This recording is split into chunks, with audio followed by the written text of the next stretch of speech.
नमस्कार, स्वागत है आपका हमारे YouTube चैनल योद्धा IAS पर। मेरा नाम है जितेंद्र और मैं लेकर आया हूं आपके लिए ये पॉलिटी से रिवीजन सीरीज़ के अंदर से पहला लेक्चर। तो बिना ज़्यादा देरी करे शुरू करेंगे अपना लेक्चर 1। पॉलिटी का इतिहास अगर हम भारत के अंदर, इंडिया के अंदर अगर हम पढ़ना शुरू करें तो हमें पहुंचना पड़ेगा ब्रिटिश ईस्ट इंडिया कंपनी के टाइम पर। तो ईस्ट इंडिया कंपनी एक कंपनी है जो ब्रिटेन के अंदर खुलती है और यहाँ पर वहाँ की जो ब्रिटेन की क्वीन है, queen Elizabeth first, queen Elizabeth first के द्वारा 1600 में ब्रिटिश ईस्ट इंडिया कंपनी को चार्टर दिया जाता है, जिसके तहत ब्रिटिश ईस्ट इंडिया कंपनी जो है वो इंडिया के साथ एक्सक्लूसिव ट्रेड कर सकती है।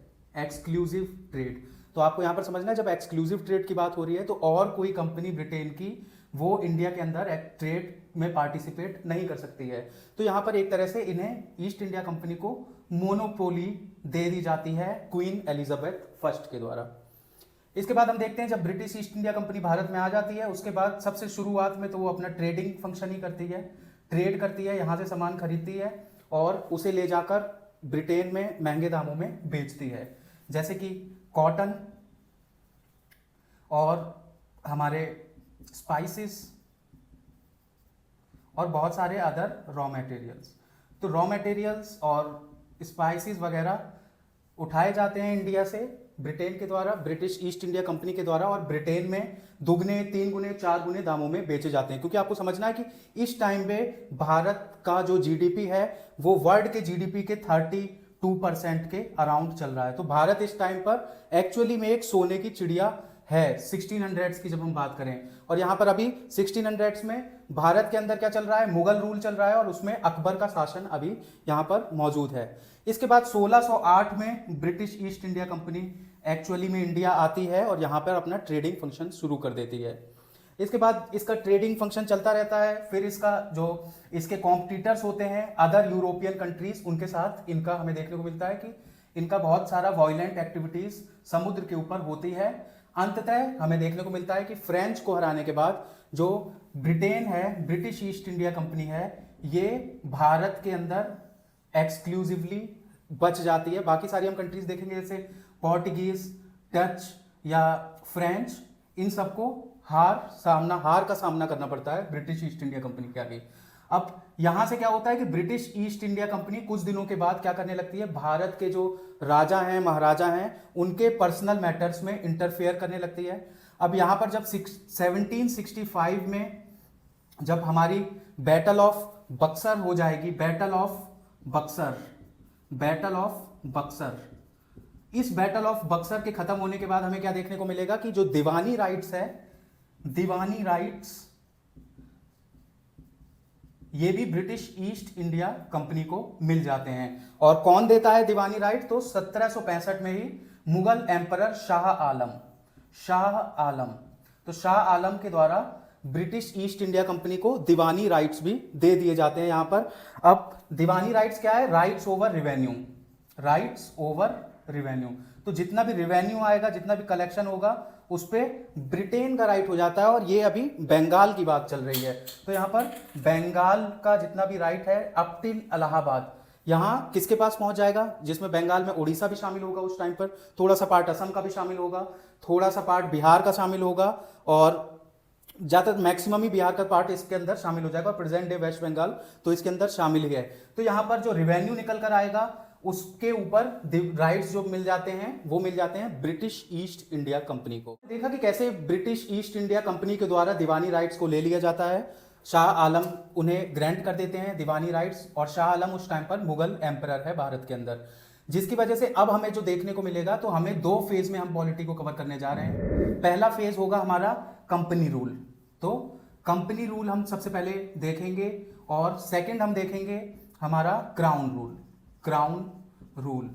तो थोड़ा सा आप टाइमलाइन समझ लें, तो कंपनी रूल हमारा, हम मान लेंगे कि हमारा कंपनी रूल शुरू हो जाएगा 1773 के अंदर से, जब पहला रेगुलेटिंग एक्ट ब्रिटिश के पार्लियामेंट के द्वारा भेजा जाएगा कंपनी को। 1773 से लेके यहाँ पे 1857 या 56 तक हमें देखने को मिलेगा कि यहाँ पर कौन सा रूल चल रहा है, कभी कभी तुम किसी बुक्स में पढ़ोगे 57 भी मेंशन है, तो ये दोनों टाइमलाइन 1773 से 1857 तक अगर हम देखेंगे तो कंपनी रूल भारत के ऊपर रहेगा, और 1858 के बाद से 1947 तक क्राउन रूल डायरेक्टली भारत के ऊपर रहेगा। सबसे पहले जो एक्ट कवर करने जा रहे हैं वो है रेगुलेटिंग एक्ट ऑफ 1773 का रेगुलेटिंग एक्ट।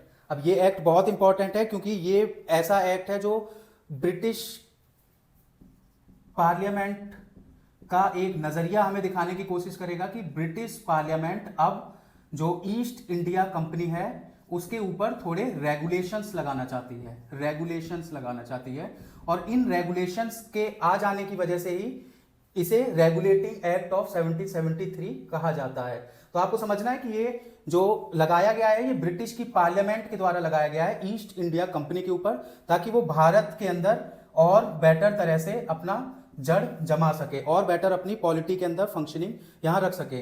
अब कुछ चीज इंपॉर्टेंट जो हमें इस एक्ट में देखने को मिली है वो है, जैसे एक डेजिग्नेशन होती थी गवर्नर ऑफ बंगाल को चेंज करके गवर्नर जनरल ऑफ बंगाल बना दिया जाता है। तो ये एक पोस्ट बनाई जाती है जिसे कहा जाएगा गवर्नर जनरल ऑफ बंगाल। इससे पहले कौन होता था, गवर्नर ऑफ बंगाल। अब 1773 के रेगुलेटिंग एक्ट से जो ये गवर्नर ऑफ बंगाल था इसकी पोजीशन अब गवर्नर जनरल ऑफ बंगाल के रूप में आ जाती है। साथ ही साथ इस एक्ट में दिया जाता है कि 1774 में एक सुप्रीम कोर्ट की स्थापना, गवर्नर जनरल ऑफ बंगाल की पोस्ट यहां पर एक नई ला दी गई है। साथ ही साथ इस गवर्नर जनरल को असिस्ट करने के लिए 4 मेंबर एक बॉडी भी बनेगी जिसे हम कहेंगे एग्जीक्यूटिव काउंसिल। अब ये ही सारी ये फाइनल डिसाइडिंग बॉडी होगी और ये ही सारे फैसले लेगी कि जो मेजॉरिटी से जो भी फैसला निकल कर आएगा। दूसरी चीज मैंने आपको बता ही दी है कि यहाँ पर सुप्रीम कोर्ट की स्थापना की जाएगी बंगाल के अंदर, और इसकी एक्चुअली में 1774 को आपको देखने को मिलेगा कि यहाँ पर सुप्रीम कोर्ट एक स्थापित कर दी गई है। मेन इंपॉर्टेंट पॉइंट आपको यहाँ पर देखना है कि जो गवर्नर जनरल ऑफ बंगाल है हमारा, इसके सबऑर्डिनेट कर दिए गए हैं कौन कौन, बॉम्बे, मद्रास, ठीक है, बॉम्बे एंड मद्रास प्रेसिडेंसीज। अब ये जो बॉम्बे और मद्रास की प्रेसिडेंसी थी, अभी तक क्या होता था कि ये अपने अलग फैसले लेती थी, लेकिन अब ये सबऑर्डिनेट्स हैं तो इन्हें सबऑर्डिनेट बना दिया जाता है। किसका, गवर्नर जनरल ऑफ बंगाल का। तो अब पावर की ज्यादा अथॉरिटी किसके पास आ गई है, गवर्नर जनरल ऑफ बंगाल के ऊपर। जो हमारे पहले गवर्नर जनरल ऑफ बंगाल बनते हैं वो बनते हैं वॉरेन हेस्टिंग्स पहले गवर्नर जनरल बनते हैं बंगाल के अंदर। अगर एक चीज और हम देख लें तो ये क्या कहता है कि जो कंपनी के लोग हैं, कंपनी के जो एम्प्लॉयज हैं, वो प्राइवेट ट्रेड नहीं कर सकते, क्योंकि इससे पहले देखा गया है कि जो भी भारत से लौटता था ब्रिटेन में वापस, वो वहां से गरीब आता था और जब वापस जाता था तो उसके पास मिलियंस ऑफ पाउंड होता था, उसके पास बहुत सारा पैसा होता था, जिससे पता चलता है कि भारत से क्या करते थे, पैसे को ब्लैक मनी, ब्लैक रूट के थ्रू ले जाते थे। इस वजह से ब्रिटिश पार्लियामेंट में इस मुद्दे को उठाया गया और प्राइवेट ट्रेड पर रोक लगा दी जाती है रेगुलेटिंग एक्ट ऑफ 1773 के अंदर से। अब यहां से आपको समझना है कि इन्होंने क्या किया है कि ब्रिटिश पार्लियामेंट का कंट्रोल वो यहां पर बहुत ज्यादा बढ़ा दिया है इस कंपनी के ऊपर, क्योंकि बहुत सारे ऐसे केसेस वहां पर देखने को मिले थे इस टाइम पीरियड में कि जो ब्रिटिश ईस्ट इंडिया कंपनी है वो भारत से बहुत सारा धन यहां का चुरा कर अपने यहां उनके जो प्राइवेट एम्प्लॉयज हैं वो ले जा रहे हैं। अब आगे हम चलते हैं, हमारा 1781 का एक छोटा सा एक्ट आया था पार्लियामेंट के द्वारा, जिसे हम बाद में, इसमें क्या हुआ कि कुछ चीजों को सॉल्व किया गया जो प्रॉब्लम्स थी हमारे पुराने 1773 के एक्ट में। और ये प्रॉब्लम्स क्या थी, जैसे जो 4 मेंबर की बॉडी बनाई गई थी प्लस एक हमारा गवर्नर जनरल, इस बॉडी को घटाकर 3+1 के स्ट्रक्चर में कर दिया जाता है, तो एक मेंबर कम कर दिया जाता है इस बॉडी से। अब यहां से एक और चीज हो जाती है, जो कोर्ट होती हैं वो यहाँ से पर्सनल लॉ भी एडमिनिस्टर कर सकती हैं, पर्सनल लॉ पर भी वो एडमिनिस्ट्रेशन अपना बढ़ा देती हैं। तो हम पिट्स इंडिया एक्ट 1784, अब हम यहां से पिट्स इंडिया एक्ट 1784 के कुछ चीजों को समझेंगे। तो यहां पर जब ब्रिटेन की गवर्नमेंट को पता चला कि ईस्ट इंडिया कंपनी ने भारत के ऊपर एक्चुअली में अपनी कॉलोनी, अपना कब्जा जमा लिया है, वहां के रेवेन्यू पर भी ब्रिटिश ईस्ट इंडिया का कंपनी का कब्जा हो गया है, तो जो गवर्नमेंट है ब्रिटेन में उसे लगता है कि लाओ कुछ चेंजेस लाए जाएं, कुछ हमें ईस्ट इंडिया कंपनी को थोड़ा कंट्रोल में रखना पड़ेगा अपना, जिसकी वजह से क्या होता है कि यहां पर आपको देखेगा कि बोर्ड ऑफ कंट्रोल बना दिया जाता है। Board of control, board of control का काम होगा कि ये कोर्ट ऑफ डायरेक्टर्स से जो भी डाटा निकल कर आया है, जो भी फाइल्स निकल आई है, इस पर चेकिंग रखेगी। 1884 में कि कुछ चेंजेस किए गए। पहला चेंजेस किया गया कि ब्रिटिश ईस्ट इंडिया कंपनी के जो दो रोल थे, एक तो उसका कमर्शियल फंक्शन था, एक वो कमर्शियल फंक्शन प्ले कर रही थी, और दूसरा भारत के अंदर वो पॉलिटिकल फंक्शन भी प्ले कर रही थी। तो पिट्स इंडिया एक्ट 1784 थोड़ा कोशिश करता है कि इन दोनों फंक्शंस को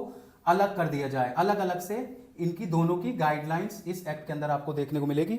साथ में आपको देखने को मिलेगा कि जो कोर्ट ऑफ डायरेक्टर्स हैं, कोर्ट ऑफ डायरेक्टर्स, तो जो कोर्ट ऑफ डायरेक्टर्स यहां पर है, तो ये कोर्ट ऑफ डायरेक्टर्स कौन से हैं? जो शेयर होल्डर्स हैं, highest share holder, highest share holders. और किस कंपनी के share holders? British east India company के। तो ये करीबन 24 इन नंबर होते हैं। तो कोर्ट ऑफ डायरेक्टर्स को फंक्शन दे दिया गया कमर्शियल चीजों को ओवरलुक करने का ब्रिटिश ईस्ट इंडिया कंपनी में। साथ ही साथ एक नई बॉडी बनाई जाती है यहां पर, जिसे कहते हैं हम बोर्ड ऑफ कंट्रोल। तो बोर्ड ऑफ कंट्रोल का यहां काम दे दिया जाता है, ये पॉलिटिकल फंक्शनिंग जो भी चल रही है उसके ऊपर कंट्रोल रखेगा। साथ ही साथ board of control court of directors पर भी निगरानी रखा करेगा, इनकी फाइल्स वगैरह भी चेक किया करेगा। तो ये चीज हमें देखने को मिली पिट्स इंडिया एक्ट के अंदर। अब यहां से हम शुरू कर देंगे चार्टर एक्ट्स को। चार्टर एक्ट्स, तो चार्टर एक्ट्स का मैं आपको थोड़ा सा बैकग्राउंड समझा दूं। तो चार्टर एक्ट जो शुरुआत होती है वो शुरुआत होती है 1600 से। ब्रिटिश ईस्ट इंडिया कंपनी को पहला चार्टर मिल जाता है क्वीन एलिजाबेथ फर्स्ट के द्वारा। इसके बाद इन चार्टर्स को हर करीबन 20 साल के टाइम पीरियड में रिन्यू किया जाता है, और इन चार्टर्स के अंदर बात होती है एक्सक्लूसिव ट्रेड की। जो पावर मिलती है ब्रिटिश ईस्ट इंडिया कंपनी को डायरेक्टली इंडिया के साथ ट्रेड करना, और वो भी एक्सक्लूसिवली। तो मतलब अगर ये चार्टर ईस्ट इंडिया कंपनी को मिल चुका है, और कोई अगर कंपनी आकर कहती है, ब्रिटेन के अंदर ही कोई कंपनी आकर कहती है क्वीन एलिजाबेथ से कि हमें भी इंडिया के साथ ट्रेड करने का मौका दिया जाए, तो ये पॉसिबल नहीं हो पाता, क्योंकि 20 ईयर के लिए ये करीबन 20 ईयर के टाइम पीरियड पे दिए जाते थे। अब जब हम इंपॉर्टेंट पहुंचते हैं तो हम पहुंचते हैं इंपॉर्टेंट 1813 के अपने चार्टर पे। इससे पहले एक चार्टर और जो पढ़ना है हमें, वो 1793 का चार्टर है, और 1813 के बाद 1833 का चार्टर एक्ट हमारे सामने आ जाएगा। 1833 के चार्टर के बाद last series of charter act 1853। ये चारों हम एक अलग वीडियो में कवर करने जा रहे हैं, जो हमारी नेक्स्ट पॉलिटी की वीडियो होगी। यहां से हम कंटिन्यू करेंगे। मैं आशा करता हूं कि आपको अभी जो मैंने बताया 1773 का रेगुलेटिंग एक्ट, इसके बाद 1781 का एक्ट, साथ ही साथ 1784 का पिट्स इंडिया एक्ट, और अब हम जो कवर करेंगे वो 1793 का हमारा चार्टर एक्ट देखेंगे। तो मैंने आपको बता दिया मोटा मोटी कि ये एक्सक्लूसिव ट्रेड्स की बात करता है।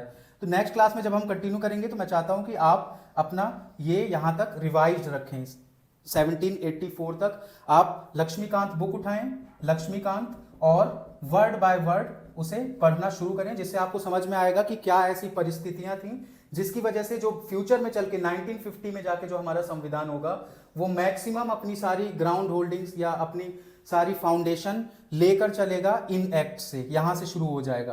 तो यहां से हमें समझना है, इसके बाद ये बढ़ेगा, फिर हम 1858 के टाइम पे पहुंचेंगे, जहां से कंपनी रूल खत्म हो जाएगा और क्राउन रूल भारत के अंदर शुरू हो जाएगा। कैसा लगा आपको हमारा ये वीडियो? ये वीडियो थोड़ा छोटा रखा मैंने, शॉर्ट रखा, क्योंकि जैसा कि आप जानते हैं कि आज दशहरा और गांधी जयंती दोनों है, तो मैं चाहता हूं कि आप ये थोड़ा सा आज बस इतना रिवाइज करें। अगली पॉलिटी की वीडियो में हम इन एक्ट्स को बहुत अच्छे से कवर करने जा रहे हैं, चार्टर एक्ट्स को, और अगली वीडियो में हम डायरेक्टली फिर फिनिश कर देंगे अपने फर्स्ट पार्ट को। यहां से हम बैकग्राउंड कवर का काम खत्म कर देंगे और हम डायरेक्टली पहुंच जाएंगे हमारे कॉन्स्टिट्यूशन ऑफ इंडिया के ऊपर, जो बहुत इंपॉर्टेंट है और यूपीएससी से आपको देखने को मिलेगा कि इसमें बहुत सवाल पूछे जाते हैं। अब जैसे अगर हम बात करें चार्टर्स की, तो आपको चार्टर्स एक्ट, साथ ही साथ रेगुलेटिंग एक्ट जितने हैं, उसके बाद जो गवर्नमेंट ऑफ इंडिया के एक्ट आए हैं या इंडियन काउंसिल एक्ट्स आए हैं, ये सारे इंपॉर्टेंट एक्ट्स हैं और ये पहला चैप्टर है जो पॉलिटी का। इनसे एक क्वेश्चन आप एक्सपेक्ट कर ही सकते हैं एमसीक्यू फॉर्म में, जो आता है हमारे प्रीवियस ईयर क्वेश्चन को अगर आप उठा के देखेंगे तो आपको इनमें से एक क्वेश्चन एटलीस्ट आपको मिल जाएगा। कैसा लगा आपको वीडियो, हमें कमेंट सेक्शन में ज़रूर बताइए। अपना बहुत ख्याल रखिए और आपका दिन शुभ हो। धन्यवाद।